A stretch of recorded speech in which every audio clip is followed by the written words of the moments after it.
bila kita tengok cergaslah kita dalam mengantuk, ya.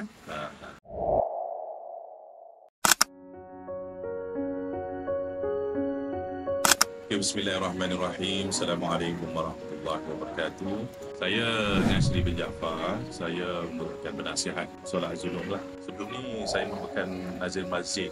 Saya mantan lah nazir perdana. Solat ni dibina semasa saya menjadi nazir. Perbincangan di antara pimpinan.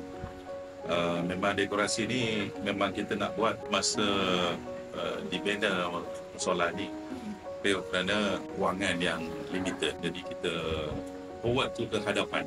Jadi alhamdulillah pada selepas 2022 ya, 2023, 2024, maknanya dah 3 tahun lebih lah hampir 3 tahun, barulah berupayalah untuk membuat minta supaya ada dekorasi sebagaimana yang kita tengok pada hari ini. Dan alhamdulillah walaupun agak ringkas, tapi saya nampak memang bila kita tengok cergaslah kita dalam mengantuk.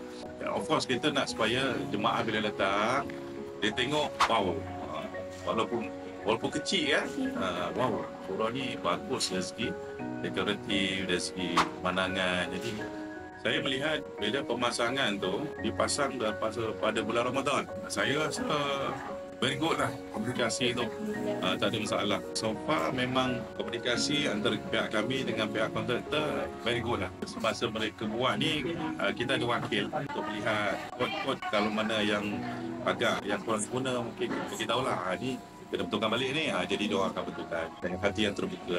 Maknanya flexibility tu ada lah. Bila ada pandangan, dia akan terima dengan baik dan sebagainya. Komunikasi pun bagus, memang bagus. Dan saya rasa dari segi komunikasi tu very good lah. You all punya kontraktor ni, dia punya staff ni senyum-senyum semua. Tak ada masalah. Tak adalah masa tu.